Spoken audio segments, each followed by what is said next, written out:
ਮਿੱਤਰੋ ਬਰਾਤ ਦੀ ਬੁਕਿੰਗ ਸੀ ਤੇ ਆਪਣੀ ਮੱਖਣ ਵਰਗੀ ਨਾਈਸ ਮੁੰਡੇ ਵਾਲੀ ਗੱਡੀ ਨੂੰ ਫੁੱਲ ਨਾਲ ਕਿੰਨੀਆਂ ਗੱਡੀਆਂ ਗਈਆਂ ਤੇ ਕਿਹੜੀ ਜਗ੍ਹਾ ਬਰਾਤ ਗਈ ਆ ਤੁਹਾਨੂੰ ਇਸ ਵਲੌਗ ਦੇ ਵਿੱਚ ਮੈਂ ਦੱਸ ਜੀ। ਫਿਰ ਮਿੱਤਰੋ ਸਵੇਰ ਨਾਈਸ ਮੁੰਡੇ ਨੂੰ ਆਈ ਕਾਲ ਕਿ ਜਲਦੀ ਯਾਰ ਗੱਡੀ ਨੂੰ ਫੁੱਲ ਲਾ ਕੇ ਸਾਡੇ ਬੂਹੇ ਅੱਗੇ ਫਿਰ ਮੱਖਣ ਵਰਗੀ ਗੱਡੀ ਕਰਦੀ ਪਈ ਸੀ ਮੀਆਂ ਯਾਰਾਂ ਨੇ ਕਰਤੀ ਨਾਲ ਹੀ ਰੈਡੀ। ਚੈੱਕ ਕਰੋ ਗੱਡੀ ਨੂੰ ਕੈਸੇ ਫੁੱਲ ਲੱਗਿਆ ਕਮੈਂਟ 'ਚ ਪਹੁੰਚ ਗਿਆ ਭਾਈ ਜੀ ਉਹਨਾਂ ਦੇ ਬੂਹੇ ਅੱਗੇ ਜਿਨ੍ਹਾਂ ਦੀ ਜਾਣੀ ਸੀ ਬਰਾਤ। ਗੱਡੀ ਮਾਸ਼ਾਅੱਲਾ ਲਾਤੀ। ਫਿਰ ਤੁਸੀਂ ਕਮੈਂਟ 'ਚ ਦੱਸਣਾ ਗੱਡੀ ਕਰ ਰਹੀ ਆ ਮੀਆਂ ਕਿ ਮੈਂ ਬਹੁਤਾ ਟੈਟ ਲੱਗ ਰਿਹਾ ਅੱਜ ਕਾਲਾ ਸੂਟ ਪਾਇਆ ਦੱਸੋ ਫਿਰ ਕਮੈਂਟ। ਦੁੱਲਾ ਸਾਹਿਬ ਦੇਖਾਂ ਤੇ ਭਾਈ ਜੀ ਨਫਲ ਅਦਾ ਕਰਨ ਚੱਲੇ ਆ ਜੀ। ਆਏ ਹਾਏ ਸਾਡੇ ਵੀ ਦਿਨ ਆਉਂਗੇ ਵਿਆਹ ਜੀ। ਚਾਚਾ ਕਹਿੰਦਾ ਮੇਰਾ ਵੀ ਦੂਜਾ ਵਿਆਹ ਕਰਾਓ। ਹੁਣ ਚਾਚਾ ਇੱਕ ਹੋਇਆ ਤਾਂ ਹੈ ਯਾਰ ਨਹੀਂ ਚੱਲਦਾ। ਇੱਕ ਦੁਕਾਨ ਤੇ ਹੋਣੀ ਚਾਹੀਦੀ ਹੈ, ਇੱਕ ਘਰ ਹੋਣੀ ਚਾਹੀਦੀ ਹੈ। ਦਿਨ ਤਾਂ ਸਵੇਰ ਤੇ ਆ ਕੇ ਰਾਤ ਦੇ 12 ਵਜੇ ਤੱਕ ਕਿੱਥੇ ਗੁਜ਼ਾਰਾ ਹੁੰਦਾ ਚਾਚਾ ਯਾਰ। ਚਲੋ ਹੁਣ ਕੱਲ ਨੂੰ ਸਹੀ ਅੱਜ ਤਾਂ ਇਹਨੂੰ ਵਿਆਹ ਲਿਆਂਦੇ ਜਿਹਨੂੰ ਅੱਜ ਲਿਆਣਾ ਕੱਲ ਨੂੰ। ਚਲੋ ਕੱਲ ਨੂੰ ਸਹੀ ਕੱਲ ਟਾਈਮ ਲਾ ਦੇ ਤੇਰੀ ਮਿਹਰਬਾਨੀ। ਓਕੇ ਕਰ ਕੱਲ ਨੂੰ ਪਾ ਜੀ। ਹਾਂ ਗੁਲਾਬ ਦੇ ਤਾਜ਼ੇ ਫੁੱਲਾਂ ਨਾਲ ਸਜਾਣੀ। ਤਾਜ਼ੇ ਫੁੱਲਾਂ ਨਾਲ ਠੀਕ ਹੋ ਗਿਆ ਚਾਚਾ ਡਨ ਹੋ ਗਿਆ। ਜਿਹੜੀ ਸਲਾਮੀ ਬਣੀ ਆ ਉਹਰੇ ਫੜਾ ਦੇ ਮੈਨੂੰ।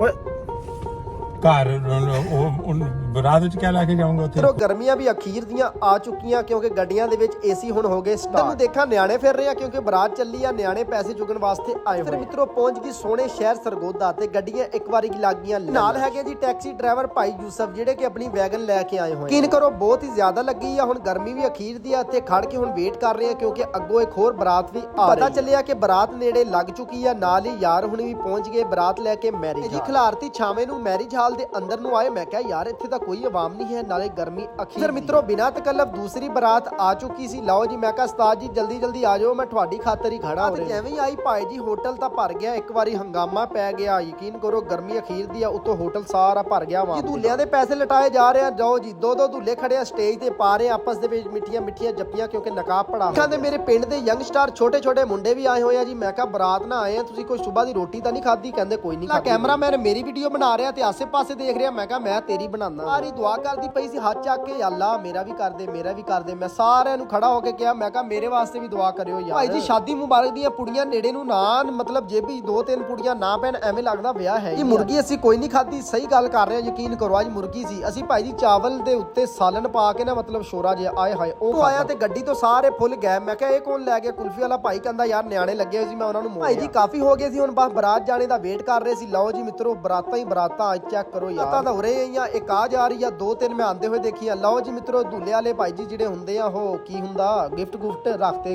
ਡਿੱਗੀ ਫਿਰ ਬੈਕ ਕਰਕੇ ਲਾਤੀ ਆ ਏਸੀ ਚਲਾਤਾ ਮਿੱਤਰੋ 3 ਤੇ ਕਿਉਂਕਿ ਗਰਮੀ ਅਖੀਰ ਦੀ ਆ। ਮੈਂ ਕਿਹਾ ਯਾਰ ਦੁੱਲੇ ਨੂੰ ਗਰਮੀ ਨਾ ਲੱਗੇ। ਮਿੱਤਰੋ ਮੈਂ ਗੱਡੀ ਦੇਖਾਂ ਤੇ ਲਾਤੀ ਇੱਕ ਵਾਰੀ ਸਾਈਡ ਤੇ ਕਿਉਂਕਿ ਥੋੜਾ ਜਿਹਾ ਕੰਮ ਸੀ। ਬਰਾਤ ਉੱਥੋਂ ਨਿਕਲੀ ਕੀ ਖੋਲਤੀ ਆ ਸਮਾਨ ਸਮੂਨ ਉਹਨਾਂ ਦਾ ਸਾਰਾ ਕਢਾਤਾ। ਅਲਹਮਦੁਲਿਲਾ ਬਰਾਤ ਵਾਪਸ ਆ ਗਈ ਆ।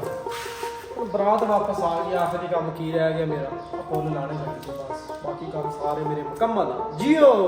ਸਾਰੀ ਤੋਂ ਫੁੱਲ ਲਾ ਕੇ ਮਿੱਤਰੋ ਯਾਰ ਗੱਡੀ ਨੂੰ ਇੱਕ ਵਾਰੀ ਕਰਤਾ ਮੀਆਂ ਹੁਣ ਟਾਈਮ ਹੋ ਗਿਆ ਨਮਾਜ਼ੇ ਮਗਰਬ ਦਾ। ਹੁਣ ਚੱਲਦੇ ਆ ਨਮਾਜ਼। ਤੁਸੀਂ ਕਹੋਗੇ ਨਾ ਦੁਨੀਆਦਾਰੀ ਦੇ ਕੰਮ ਮੁੱਕ ਜਾਣ ਫਿਰ ਮੈਂ ਨਮਾਜ਼ ਪੜ੍ਹਨਾ। ਇਹ ਕਦੀ ਨਹੀਂ ਮੁੱਕਣੇ। ਟਾਈਮ ਕੱਢ ਕੇ ਨਮਾਜ਼ ਪੜ੍ਹਿਆ ਕਰੋ। ਆਪਣਾ ਖਿਆਲ ਰੱਖਿਓ। ਨਮਾਜ਼ ਕਾਇਮ ਕਰਿਓ। ਪਾਕਿਸਤਾਨ ਜ਼ਿੰਦਾਬਾਦ।